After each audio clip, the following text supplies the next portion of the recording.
आचार्य कौटिल्य जल्दी से सम्मान पूर्वक आगे बढ़ा और उसने कहा, अभिवादन उपपवित्र भगवान। मैं निश्चित रूप से इस मामले की जांच करूंगा और उपपवित्र भगवान को एक संतोषजनक उत्तर दूंगा। उपपवित्र भगवान ने धीरे से अपना हाथ हिलाया और शांति से कहा, आपको मुझे अभी कोई जवाब देने की जरूरत नहीं। फिलहाल सिर्फ एक नजर इस पर डालें कि देखें कि ये क्या है। जब आचार्य कौटिल्य ने उपपवित्र भगवान की उंगली के इशारे की ओर नजरें घुमाई तो अचानक से उसे एक सुनहरा टोकन मिला। उसने इसे अपनी दिव्य दृष्टि से देखा और आश्चर्यचकित रह गया। उसने तुरंत टोकन निकाल लिया क्योंकि उस पर लिखा था आकाश गंगा दिव्य भूमि। वो टोकन देखकर आचार्य कौटिल्य ने मन ही मन कहा, यह तो आकाश गंगा दिव्य भूमि का टोकन है, लेकिन ये यहां क्यों है? तभी उपपवित्र भगवान ने आचार्य कौटिल्य से पूछा, मुझे ये बताइए कि हमारी लघुतारा दिव्य भूमि के पास दुश्मन का टोकन कैसे हो सकता है? हमारे व्यक्तिगत शिष्यों की गुफा को जला दिया गया और ज्यादातर व्यक्तिगत शिष्य मारे गए। वैसे जब ये सब हो रहा था तब आप कहां थे? आचार्य कौटिल्य ने कहा, मैं आकाश गंगा दिव्य भूमि के विशेषज्ञ कालदंत से निपटने के लिए गया था। उन्होंने कहा कि वो अपने शिष्य का बदला लेना चाहते हैं।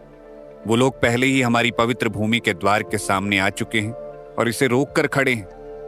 क्या ऐसा हो सकता है कि ये टोकन उसी आकाश गंगा दिव्य भूमि का हो? धिक्कार है आकाश गंगा दिव्य भूमि पर। यह कोई संयोग नहीं हो सकता है। हमारे सामने कालदंत हमारी पवित्र भूमि के प्रवेश द्वार को अवरुद्ध करने के लिए एक पूरी सेना लाया है और उसकी मांग है कि हम उसे अपने व्यक्तिगत शिष्यों को सौंप दें। मैं स्वाभाविक रूप से सहमत नहीं हुआ और पलक झपकते ही यह हादसा हो गया।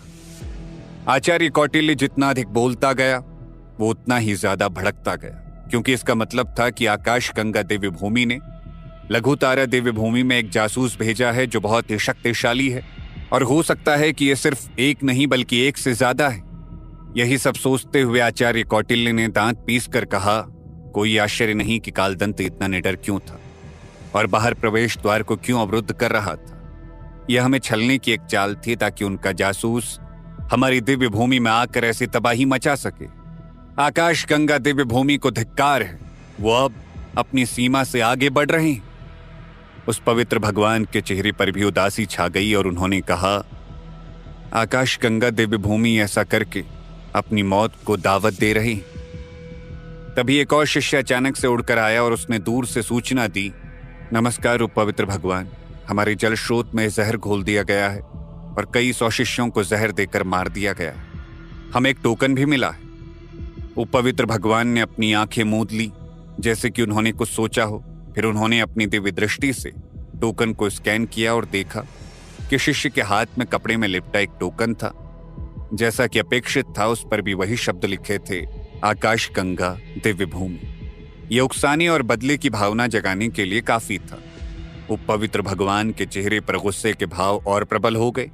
उन्होंने दोनों टोकन देखे, फिर गुस्से में कहा, आकाश गंगा दिव्य भूमि बहुत नीच है। जल्दी से किसी को जासूसों को ढूंढने के लिए भेजिए। सभी जासूसों को ढूंढो, मैं अपने हाथों से उनके टुकड़े टुकड़े कर देना चाहता हूं। तुरंत विभिन्न आचार्यों ने उनके आदेशों का पालन किया और वहां से चले गए। आचार्य कौटिल्य ने कहा, आकाश गंगा दिव्य भूमि के लोगों में सामने से लड़ने की हिम्मत नहीं, इसलिए उन्होंने इस तरह के छल कपट का इस्तेमाल किया है और वो खुद को पवित्र भूमि कहने की हिम्मत भी करते हैं। उपपवित्र भगवान, इस मामले को पवित्र भगवान के कानों तक नहीं पहुंचना चाहिए, अन्यथा जब पवित्र पुत्र वापस आएगा तो वो आपकी जगह ले लेगा। उपपवित्र भगवान के चेहरे के भाव अच्छे नहीं थे। उन्होंने कुछ सोचा, फिर इस बात का विश्लेषण करते हुए कहा, आकाश गंगा दिव्य भूमि ने ऐसा कभी नहीं किया। फिर अब वो अचानक क्यों इस तरह के छल का उपयोग कर रहे हैं?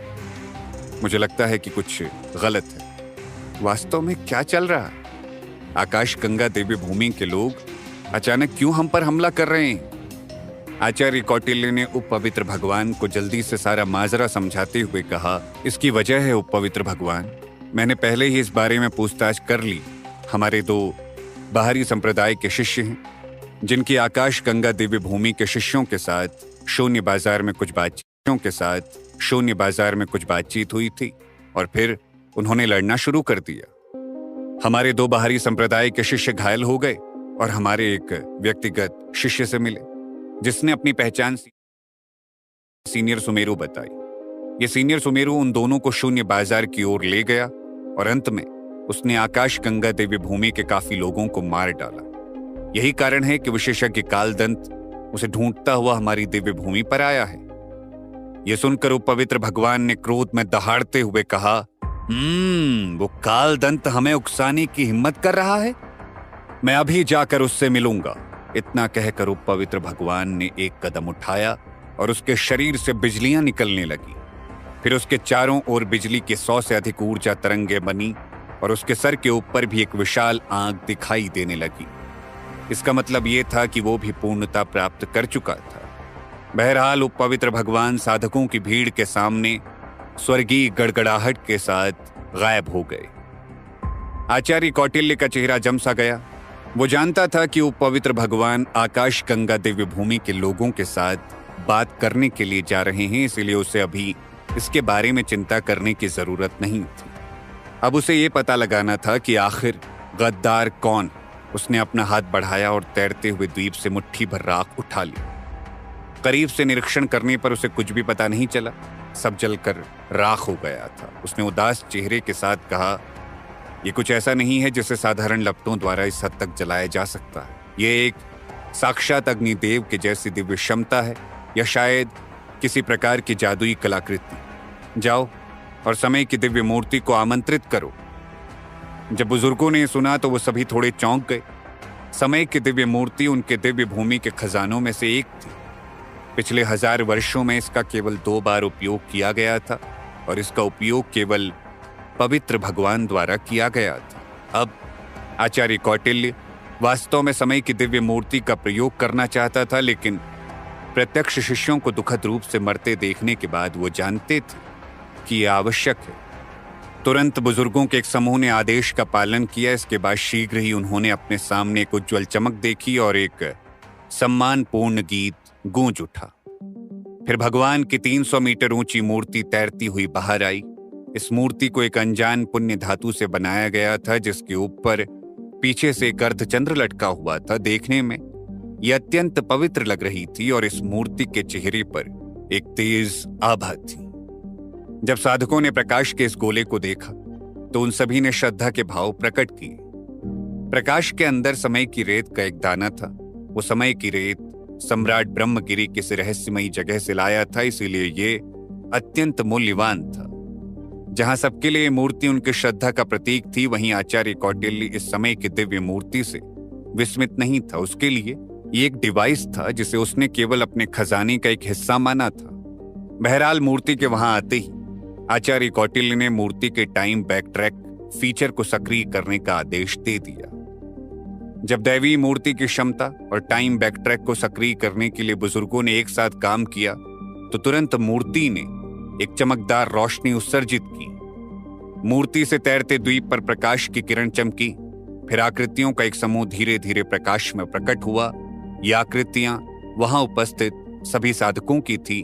उनमें से एक वास्तव में उपपवित्र भगवान की आकृति थी, जो अभी अभी वहां से चले गए थे। उसके बाद प्रकाश के भीतर ये आकृतियां लगातार गायब होती हुई प्रतीत हुई। फिर उन्होंने तैरते हुए द्वीप को जलते हुए देखा और समय धीरे धीरे पीछे हटता हुआ प्रतीत हुआ।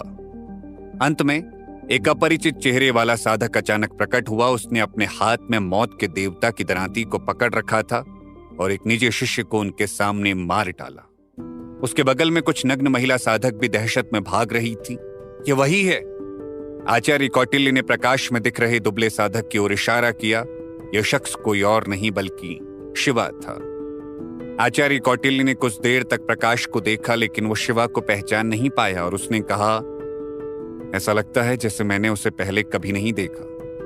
कुछ बुजुर्ग भी इस बात पर विचार करने लगे, हमने भी इसे कभी नहीं देखा और यह तो असंभव है कि हम ऐसे किसी शिष्य को ना जानते हों जिसकी साधना का आधार इतना अधिक है।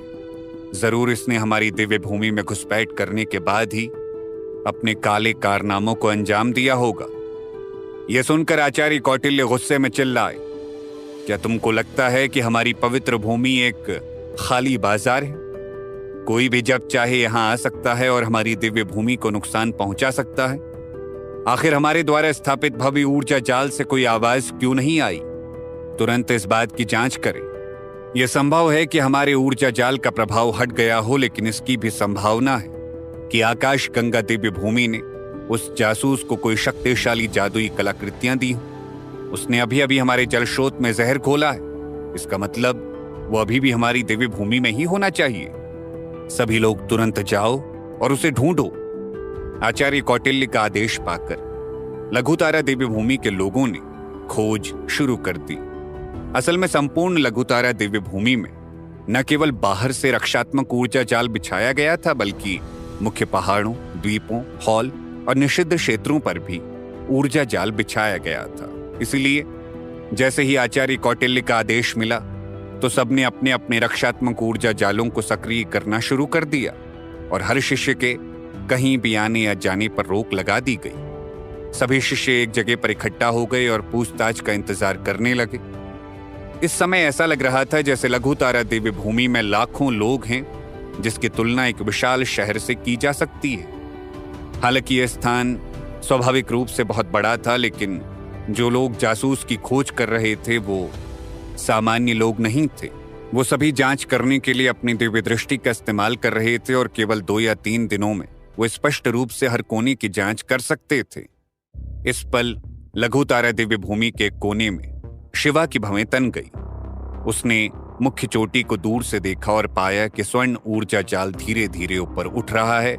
उसने अपने हाथ में मौजूद मौत के देवता की दरांती पर लगे खून को झटका और खुद से ही कहा, लगता है उन्होंने मुझे ढूंढना शुरू कर दिया है। इतना कहकर शिवा तुरंत आध्यात्मिक दिव्य बागीचे की दिशा की ओर उड़ा और वहां पहुंचने पर शिवा ने पाया कि आध्यात्मिक दिव्य बागीचा पहले से ही एक विशाल ऊर्जा जाल से घिरा हुआ है, जिसे तोड़ने का कोई उपाय ही नहीं था। मछेंद्र और उसका साथी अभी भी इस जगह की रखवाली कर रहे थे। उन्हें देखकर शिवा दूर से चिल्लाया, क्या किसी ने अभी अभी आध्यात्मिक दिव्य गार्डन में प्रवेश किया है? इससे पहले कि मछेंद्र और अन्य कुछ लोगों को समझ आता कि क्या हुआ है, विशाल ऊर्जा जाल का अचानक विस्तार हुआ और वो भ्रमित दिखाई देने लगे। ये ऊर्जा जाल स्वर्ग और पृथ्वी की आध्यात्मिक दिव्य ऊर्जा तक को अलग करने में सक्षम था, जो कि एक बहुत बड़ी बात थी। बहरहाल मछेंद्र और अन्य लोगों को नहीं पता था कि जो व्यक्ति अंदर गया था उसे पहले ही शिवा ने मार डाला है, इसलिए उन्होंने कहा, हम नहीं जानते। हालांकि कोई अंदर नहीं गया है, लेकिन जो लोग अंदर गए थे वो भी बाहर नहीं आए हैं। यह सुनकर शिवा ने कहा, बहुत अच्छा। और फिर शिवा ने उन दोनों को मार डाला। उन्हें मारने के बाद शिवा ने आकाश गंगा दिव्य भूमि से एक और टोकन निकाला और उसे लाशों पर फेंक दिया। आखिर शिवा सभी को मारता क्यों जा रहा था और क्या उसकी ये योजना सफल होगी? अगर शिवा की पहचान सबके सामने आ गई और शिवा पकड़ा गया तो क्या होगा? आखिर अब किस बात का इंतजार कर रहा है शिवा? आखिर वो यहां से कब निकलने वाला है? कहीं ऊर्जा जाल में फंस तो नहीं जाएगा शिवा?